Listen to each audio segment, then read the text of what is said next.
why shouldn't you have a finance partner? Why shouldn't you be respected and have someone that you have alongside you that's supporting you financially to grow your business and stabilize your business? So anytime our clients talk to us about that, I really remind them that this is a partnership, just like you have a partnership with anyone else in your life.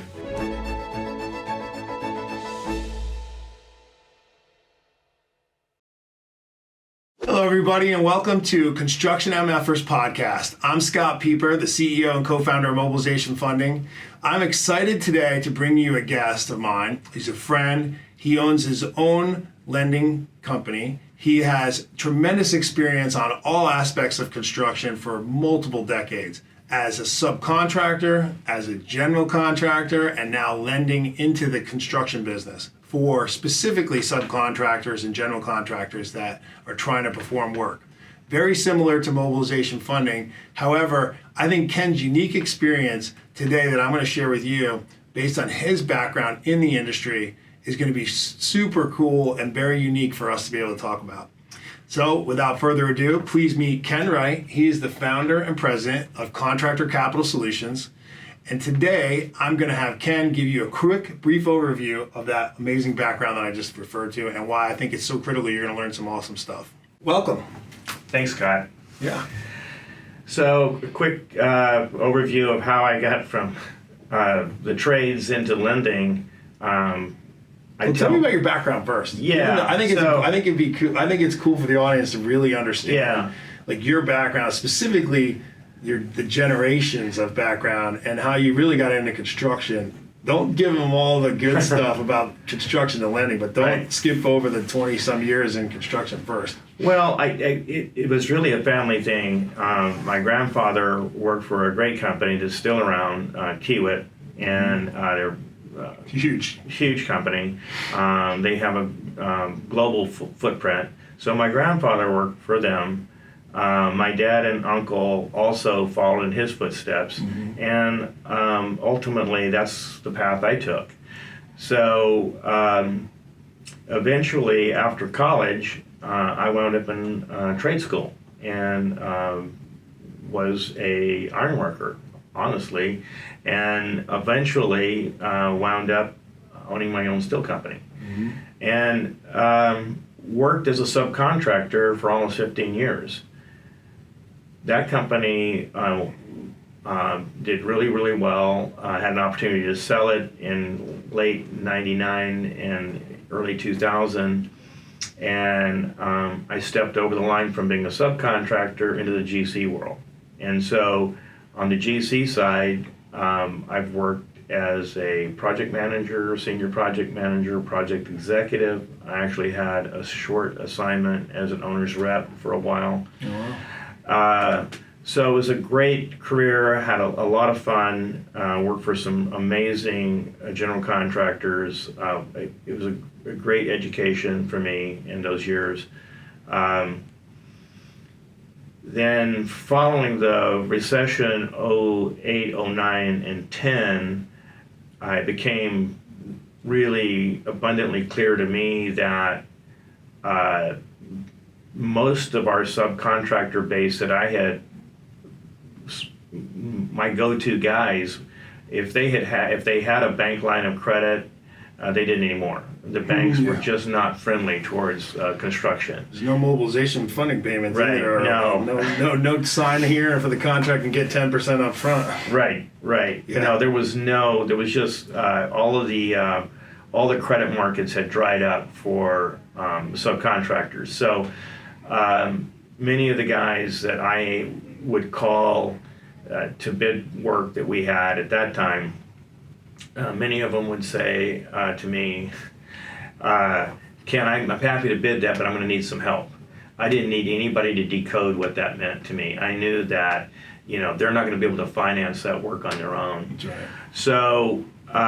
So in 2012, 13, I started really looking at an opportunity to really find a way to support that group of people, that cohort of subcontractors that were really beyond just business associates. Most all of them were friends of mine, and they were good contractors, did a great job, but they were really strapped for cash and cash flow at that point. So during those early years, it was just a lot of research and development on our part to try to come up with a product to really supply a solution for that need, where they needed to be able to cash flow themselves and get back on their feet after the 08, 09, and even into 10. One of the things I always think is interesting from our perspective, and you are the same in this regard, being a third party in a construction project that is working, yes, with the subcontractor typically, but the performance of the subcontractor executing exactly what they need to do on the project is not only the best thing for the subcontractor, but it's the best thing for the project, which is ultimately the best thing for the general contractor, which is ultimately the best thing for the owner of the project. And as a lender or third party, and you can see all sides of that, if you align yourself to the performance of the project as well, you now can be a value add and an enhancement to the project overall, all stakeholders, even though your specific customer is the commercial subcontractor. Absolutely. And so I think a lot of lenders that jump into construction don't understand that, and they kind of muck it all up for everybody and their client. So true. What is your thoughts behind that comment or statement that I just made, and where you see that? No, I think it's absolutely true. I've told many general contractors, your success as a general contractor is directly dependent on how successful you are with enabling your subcontractor to be successful. So your success rides on the back of your subcontractors. If they're not successful, you're not going to be successful. Right. So in that rolls upstream all the way to the developer, the ownership team, the management team, and ultimately to the bank, whoever the commercial lender is that's involved in that project supplying a construction loan. So every stakeholder is a card leaning against, in some way, shape, or form, that subcontractor whose hands are putting that building or project into place.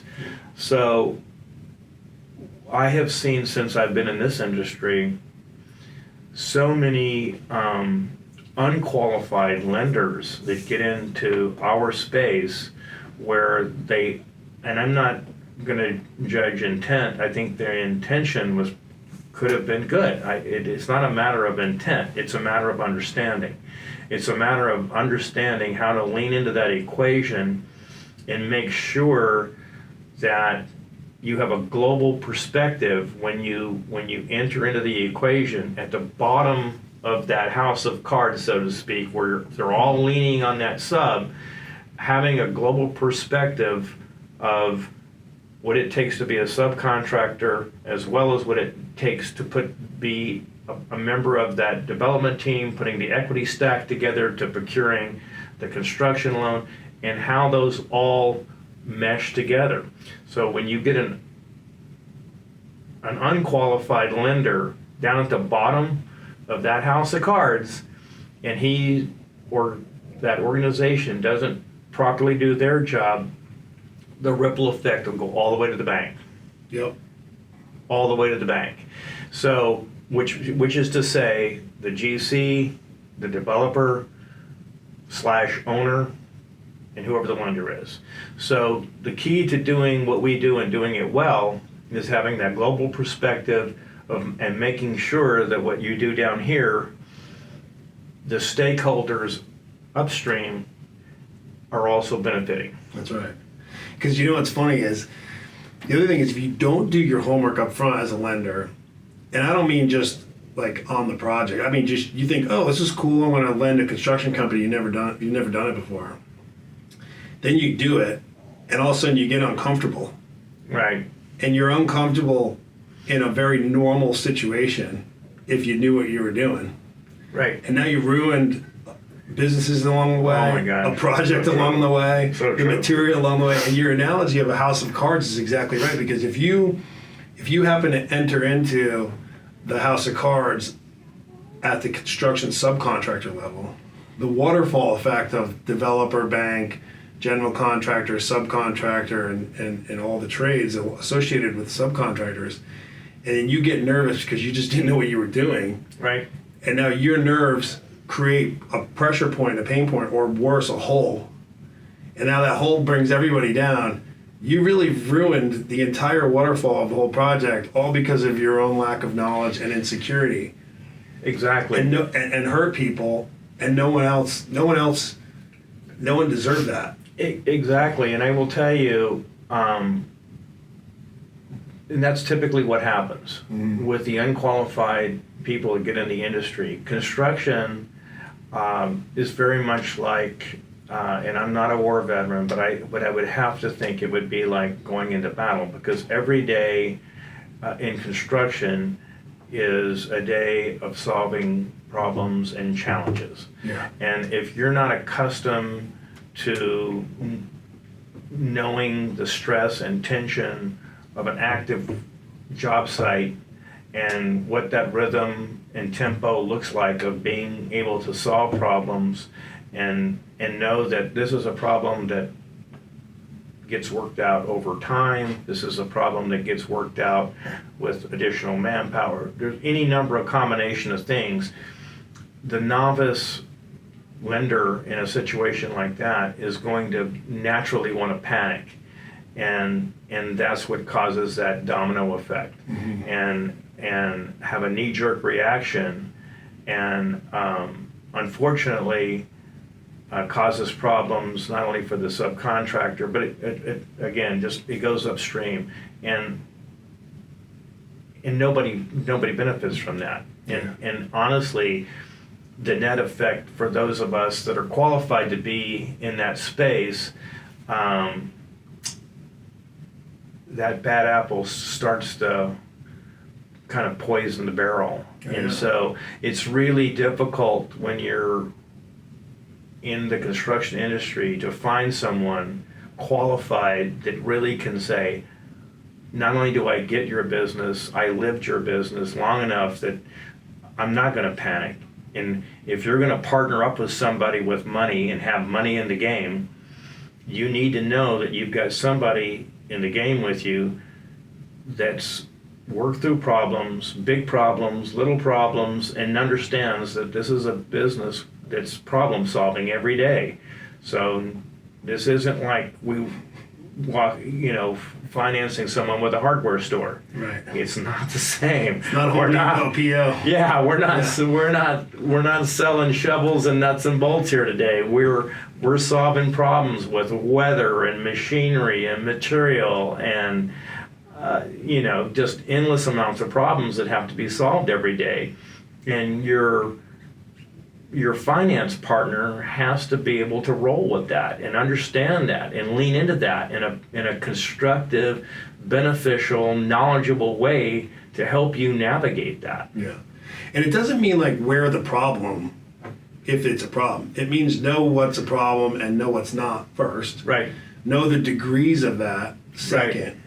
And then third, you got to worry, don't just worry about you and your repayment or you and your business only. For example, there's a big difference between a commercial contractor not being able to make the payment when due because they haven't been paid yet.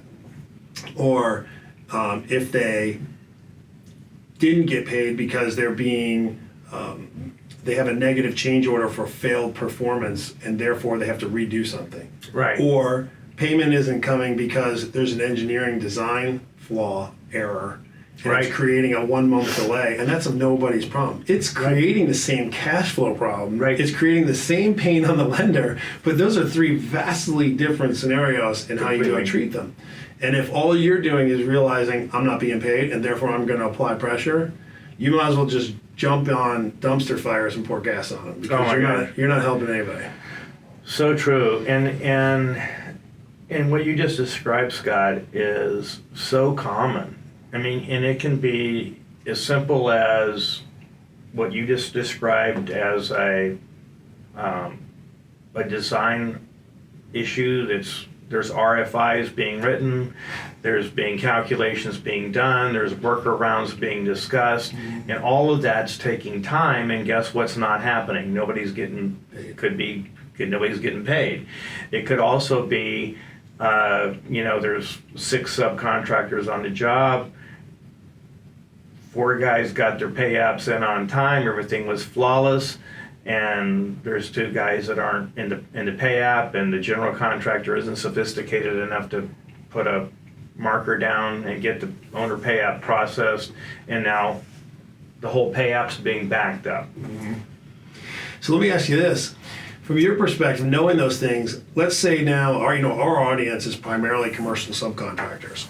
So commercial subcontractors hear this conversation and they're riding in their car and they're like, yeah, they're right. Those guys get it. I hope everybody listens to it. Right. What can they do to make sure that when they're out looking for capital and they don't come across you or I or one of the other construction lenders that understand what's going on out there, how do they vet out, look for their capital source they need, but vet out that the capital provider that they're looking for actually understands these things? What are the questions they could ask? What are the things they could do to make sure? I think it's just, it really can't be, and it's not like buying a commodity item. When you're looking for a qualified lender, financier, funding partner, whatever label you want to put on it, that's not a commodity item. That's not like buying a shovel or a bag of concrete. In your world, those are commodity items, and you're looking for just whatever you can get for the best product for the least amount of money. This is going to be something where you really are going to have to put together a list of questions to find out how long they've been in business, how much volume do they do, what's their staff, what's the interaction with the company, and it can't be price. Believe me, you and I both have been enough years in this business to have seen and been shopped around where we've had great subcontractors get tangled up with the wrong guys because they shop price, and they just ruined the most cherished thing that they've got. And that most cherished thing that they've got is the relationships that they have with their general contractors that they've worked years and years and years to build. That's right. They get the wrong guy in the mix, and all of a sudden those relationships come tumbling down around their ears because they've got somebody involved with them that's now damaged the relationship with their general contractor that took them years to build. Yeah. So this is too important a decision to base it just on price. They've really got to do their homework and ask the really tough questions. How do you work? How long have you been in the business? Interview that lender. Interview them like they're come to work for you, because guess what? At the end of the day, they do work for you. Yeah, they are. The party, just like any finance partner, bank partners with their clients. Like, there's no difference. It's the same in construction world. It just is a little different. And maybe we'll touch on that a little bit too. Like, you don't need to be so. It doesn't have to be desperation because banks or others won't work with you. You can still be patient. You should still be patient and find the right lender, partner, equity partner, friend, the right friend. It could be anybody, but whoever's going to help provide capital to you, make sure they know what they're getting themselves into. Right, and I think that's super important. And the other thing that you just said that I wanted to touch on is, especially if you're going through a growth period in your business, or all of a sudden you've been estimating and estimating, and all of a sudden you've changed some formula in your office, and you're going from a win rate of say 10 or 15% of what you're bidding up to 30%. Better at that point, better off to start interviewing and knowing that you're going to need somebody to help make payroll, get those supplier payments made, be anticipatory as opposed to reactive. Anticipate those cash requirements as far in advance as you can to give yourself plenty of time to interview a handful of people so that you can shortlist who you want to work with and make a good decision. Yeah. So on that note, you made a good comment, and one of the things I hear often in our world when new clients are coming to us is there's an apprehension and a fear that comes from not that they need a capital provider, not that they're looking for someone that can help finance partner, but when they do find the finance partner in us and they say, wow, you guys are great and we do want to try to work together, the apprehension comes when the introduction of the GC. Oh, huge. Or are you going to have to talk to my customer? What role will you play with my customer? There's a million different ways it's going to present itself, but at the end of the day, there's a nervousness or apprehension in how the interaction with the customer is going to come about. I know, and I'm sure you do too, exactly where and why that's coming from. Mm-hmm. But what I'm curious to hear from you, particularly with your background, do you think that the pressure and apprehension that the subcontractor feels, which the GC either plays a role in or not, comes from these bad lending situations that have scarred a GC? Or do you think it's just something ingrained in the general contractor already, whether it's a bad stigma of what should be the case with a commercial subcontractor and shouldn't? What's your thoughts on that? I think that's a great question. It's a great question. And I will tell you, that's always a question that comes up. And I think it's a question that comes from those of us that have been subcontractors thinking of ourselves as being subpar to the GC. It's huge.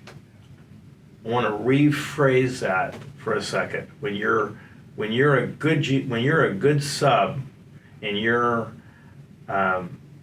out trying to attract good GCs, when you're in that honeymoon stage, how does the GC address you?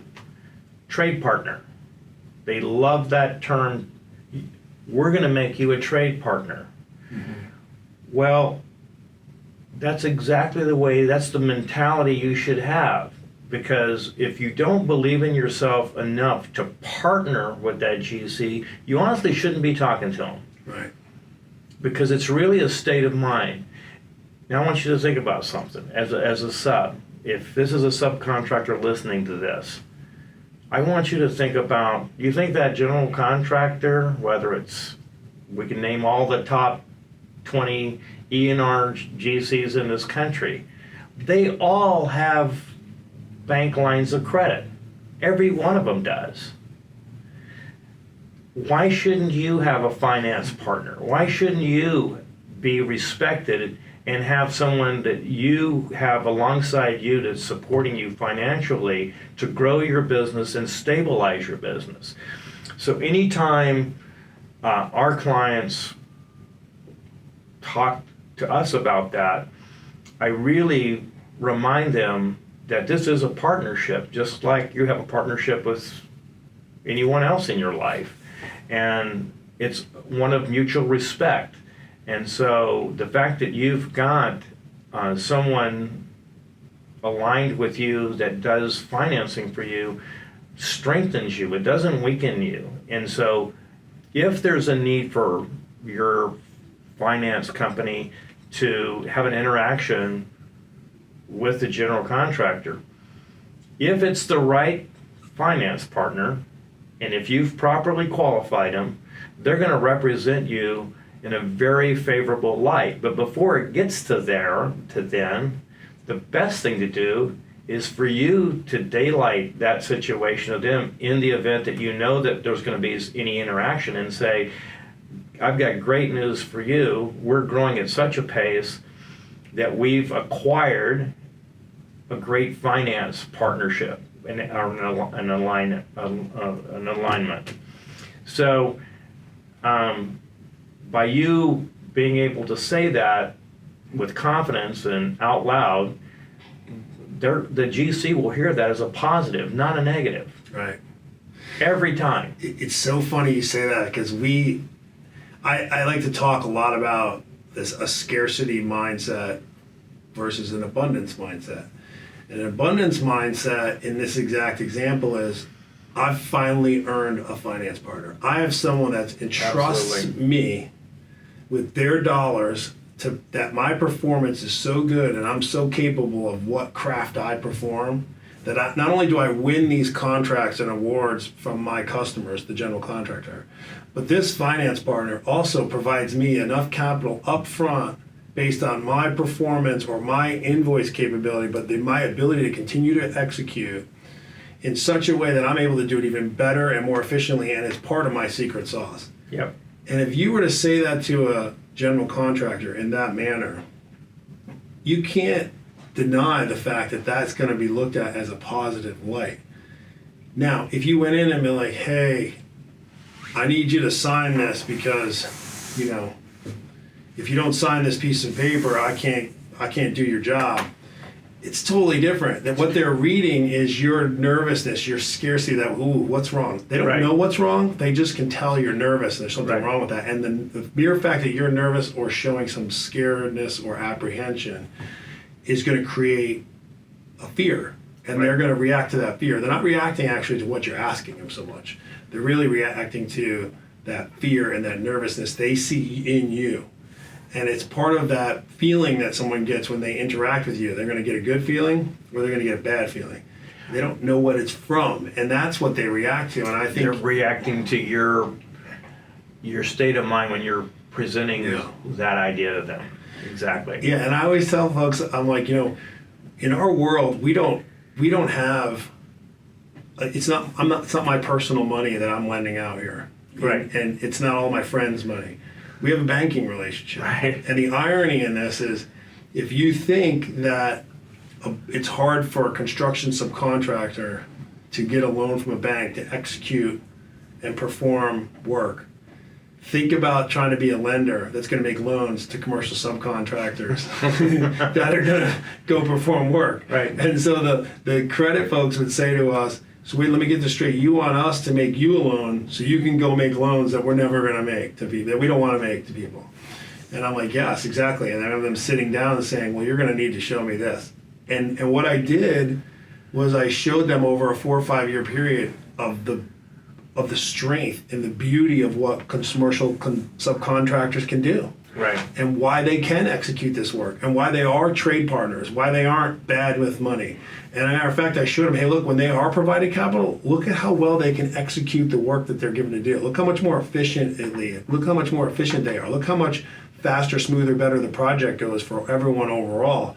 And mind you, by the way, us on a project, if your commercial subcontractors are well financed and in a great structured manner, your bigger loan that you think is less risky from the developer is way de-risked, because the money is flowing onto and off of the project in a better manner.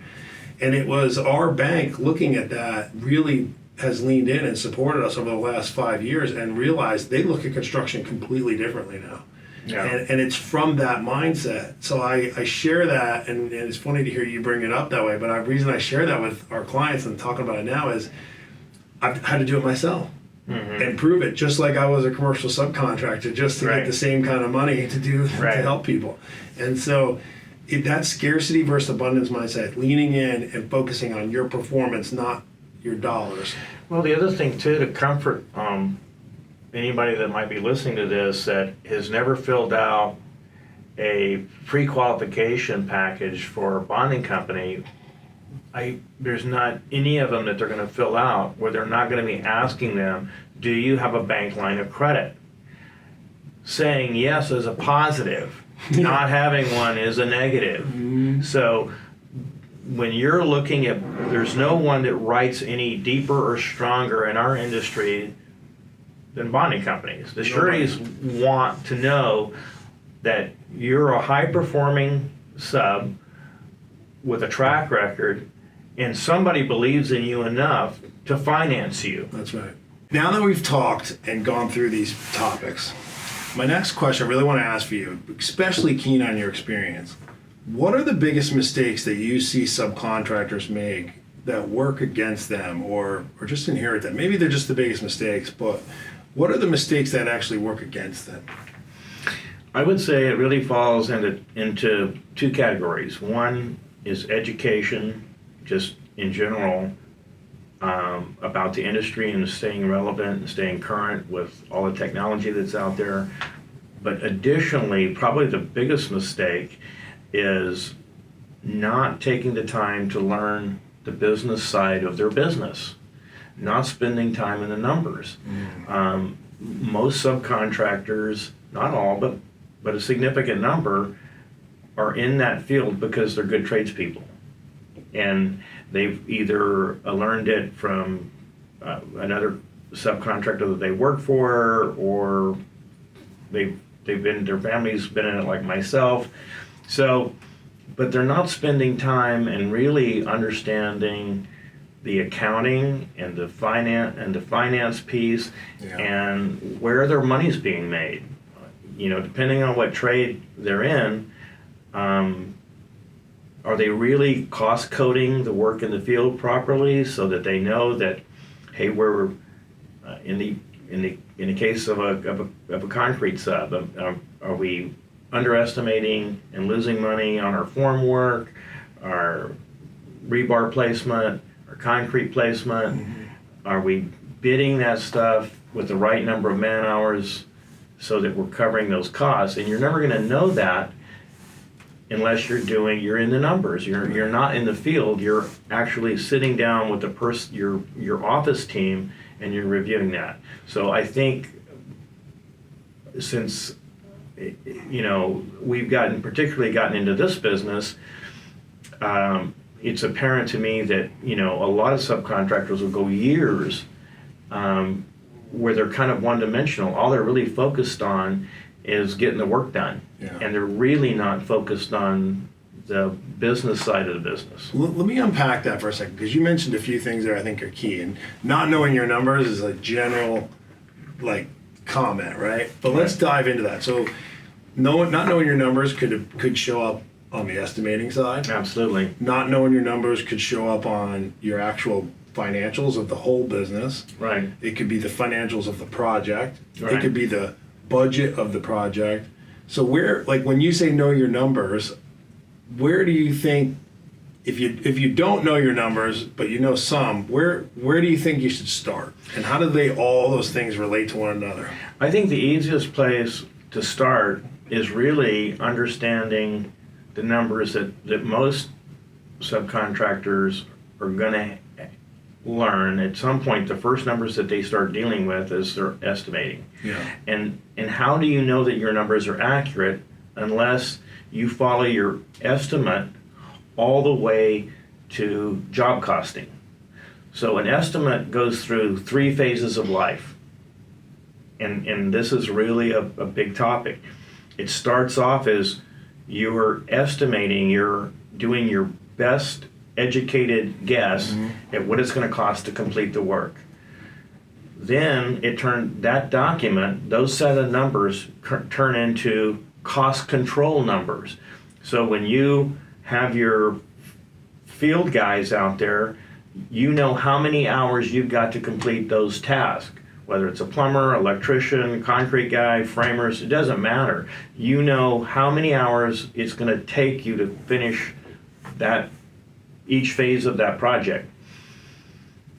So when the job is finished, it now turns into your job cost sheet. Right. Did you do and did you complete those tasks like you originally bid them? And so over time, you're going to build up a database, and those are the most important numbers in your business, because that's going to tell you, not necessarily if you're running profitable, but if your estimating is correct and you've got the right cost in those estimates, you should be running profitably. Right. But that's the first set of numbers most subcontractors start to work with. But generally, if they haven't grown into this and they haven't finished their education on their business side, it'll end at just the estimating and hope that they're getting to the end profitably. But to do it right, you've got to start with an estimate. It needs to be a cross-control document, so you're disseminating that information into the field and watching and monitoring costs. And then when the office staff gets it, it turns into a cost control document, which is going to play into your job cost numbers, play into your business numbers, which will generate your profit and loss sheet, your balance sheet, and all of that. But that's the beginning of it, Yeah. and you just have to pay attention to that. You have to learn that. Yeah, because it's funny how you frame that. You can create your estimate, which I personally think a lot of subcontractors know how to do pretty well. Mm-hmm. It doesn't necessarily mean, to your point though, that what I mean by that is their process for estimating is accurate. It's sound. It has good, solid framework behind it. Mm-hmm. Now, the next piece, which is critical, is can you execute to that? Right. And that's what you just talked about. Right. If you have a project 3, 4, 5, 6 months long, and you're doing estimating, and you're giving yourself some cushion and wiggle room in certain spots, you're planning for price escalations of materials, or labor shortages, or labor overages, or the owner or someone, maybe you get behind and you need to expedite. You plan for all those things, but at the end of the day, over a 6-month period, did you execute to that? And what you'll find is if you could build that muscle by really analyzing your estimate into that cost analysis, you can then go back and say, okay, where are my opportunities for gain in my estimating? Right. If I'm losing bids to customers I really want, and you find out that you're actually executing at a really high level, then maybe you can start to shrink your number to be more competitive. Right. Or maybe you can realize, you know what, I need to increase my bid because I'm actually not making any money. Right. Or I need to figure out how to execute properly. And then one thing I wanted you to tie into that, so that's great for a project, but what about the overall financials? Like, how does that all flow from one to the next, all the way into your overall financials and cash management? Well, I mean, once you if you get into those numbers and you do it correctly, you're going to start doing cash forecasting, and a good cash forecast will tell you the ebb and flow of your business. And here's the sad news about our industry. Your costs come every week with payroll. They come every month with your supplier payments. Your cash register is going to ring probably once every 45 days. Yeah. So you're burning cash flow. You're burning cash flow at 6 to 7 to 8 times faster than you're being paid. So you don't have to be a rocket scientist to know this industry is ripe for cash flow problems. It just is, and it's always been that way. So you have to forecast for that, and we talked about that earlier, but it's a huge part of being successful is being able to be proactive and anticipate those cash flow crunches that you're going to have, particularly if you're trying to grow your business. You're just going to have them. Yeah. And see, I think that's a great point for the audience to grasp from that is, I asked the question, what are the biggest mistakes? And you mentioned know your numbers, right? But know your numbers can have 2, 3, 4 different real reasons. And so knowing your numbers on the estimating, knowing your numbers on whether you can execute to the estimate, knowing your numbers on your cash flow forecast, it kind of goes in that sequence too. Yeah. Know your numbers in estimating has to start. Right. Then can you execute to those? Then can you cash flow to that based on 45-day terms versus 30-day terms? Or do you need your supplier? We have a great project cash flow tool that we utilize. It's free for anyone on our website to download that can at least help with the execution cash flow. But I appreciate you getting into that, because knowing your numbers is such a general term, and I like to really define and hone in on that. Yeah. And I think the three key areas that you pointed out, both estimating, execution to estimating, and then of course cash flow to your estimate, is really at the end of the day. You nail those three things, and you're going to have a good business. Yeah. I mean, you're really going to have a good business, and you're going to have a great team, great employees. You can do a lot with that, and a lot less stress. Right, and it's really your dashboard. It really becomes a part of the dashboard that you look at as you navigate your business, as you steer it. Yeah, I have another question I want to ask you. It's kind of it's in line with that. I made a note here. What do you think really separates a subcontractor in the eyes of a general contractor and or developer when they're trying to analyze, you know what, I want to hire that person. I'm going to give them the project.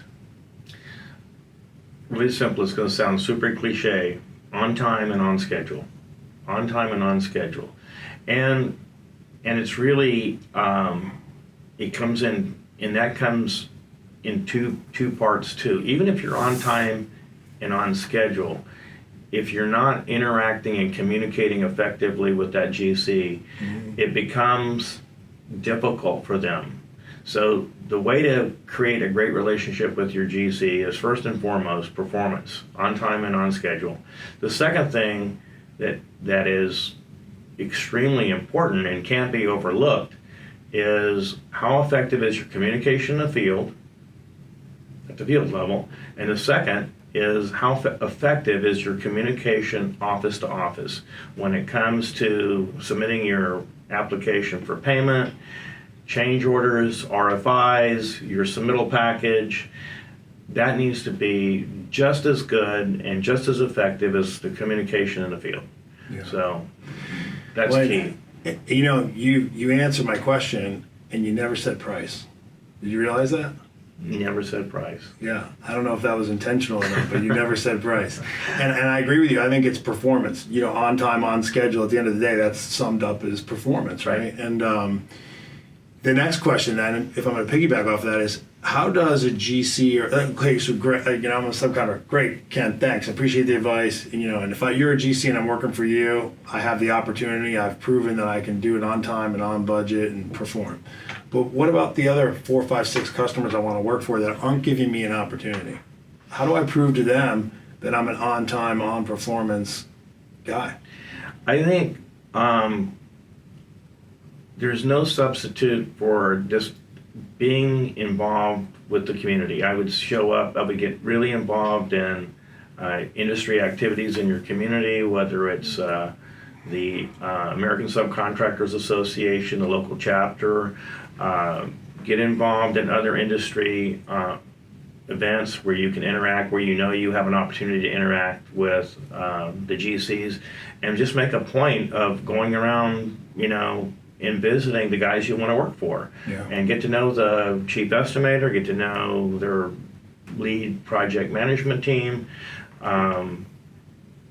It's going to be interaction, and you know, that's you're going to just have to knock on doors to get that opportunity. Yeah, you know, that question came up at an event that I was at in Dallas about a year ago, and the GC said, you know what was the most impressive thing I ever saw when I gave somebody a shot, is they came to my office routinely and left me packages. The first thing is I noticed them on social media. They had put their performance out there. They didn't put all their numbers or here's my on time or hey, I'm an on time, on budget person. But what they did do is they showed me video of them producing. They showed me video of what their job site looked like. They showed me video of what it looked like when they were pouring a foundation or when they were erecting a wall or building a structure or putting plumbing in, or what the electrical boxes look like when they put them in, where they put them in, how they finished them. I noticed that. And then they took projects that I wasn't part of, and they provided to me, here's what the schedule was, here's where we met the schedule, here's where we didn't and why, and what we did about it. It was our fault, it was somebody else's fault. And they were so transparent, he said, that I couldn't help myself but to give them an opportunity on the next one. I found an opportunity for them.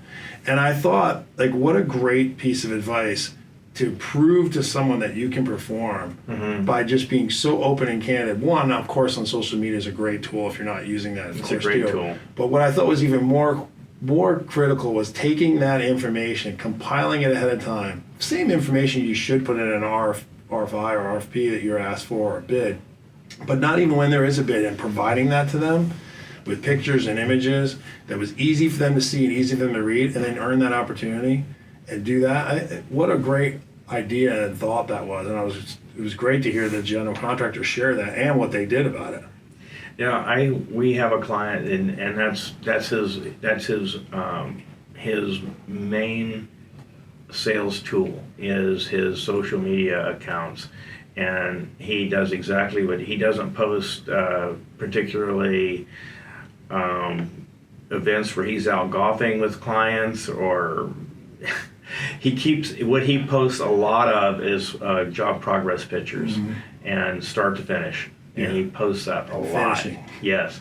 And he was a very, very successful subcontractor. Yeah, I think that's it's a great tool to do it that way and really promote yourself in that manner. Show, I start and I finish. Right. I make mistakes, but I fix them. Right. And I'm normal. And if you don't want to be evaluated on price, what better way to help yourself not be evaluated on price than to be called because of your performance? Right. Right. Right. And that might not be something that's quick. Don't think you're going to drop it off one time and then you get a call and you don't get a call. Oh, what a terrible idea. Just keep doing it. Keep doing it. Project after project. Every single time you finish, give the same package, and it becomes so undeniable that they realize that your tenacity and your work and, of course, your actual finished product and the consistency. Now that you've taught them, I'm consistent, I'm disciplined, I can perform. You've taught them all the critical things that are so hard to figure out in a bid process while you're trying to earn their opportunity, that they can feel confident in that. Yeah, I mean, GCs want to hire subs. It's always a good indication if they'll go, take them to lunch and go buy one of your jobs that you finished, or you're working on, or the social media posts that you put out on any number of platforms. But if you're proud of what you do, you need to be you need to show it. You need to show those prospective clients that I'm proud enough of my work, I want to show it to you. That's right. And that's a good indication that you're not running from something, or you're just going to be selling on price. That's right. And that's a bad strategy. If you're selling on price, you need to rethink that. Yeah. Thank you very much for your contributions today. I really appreciate you making the trip to Tampa. I think we put an awesome episode together. If you guys agree, I would really ask that you would share this episode with your friends. Click on the subscribe button below. If you think there's anything else that we could contribute, please add it in the comments, and Ken and I will get back together again soon. In the meantime, I think we talked and taught a lot about change order management, solutions to how to find the right lender, what the most important things are that general contractors and subcontractors can do for themselves to win bids and work, and knowing your numbers. Again, if you agree, please click on the subscribe button and share with your friends. Thank you all. God bless.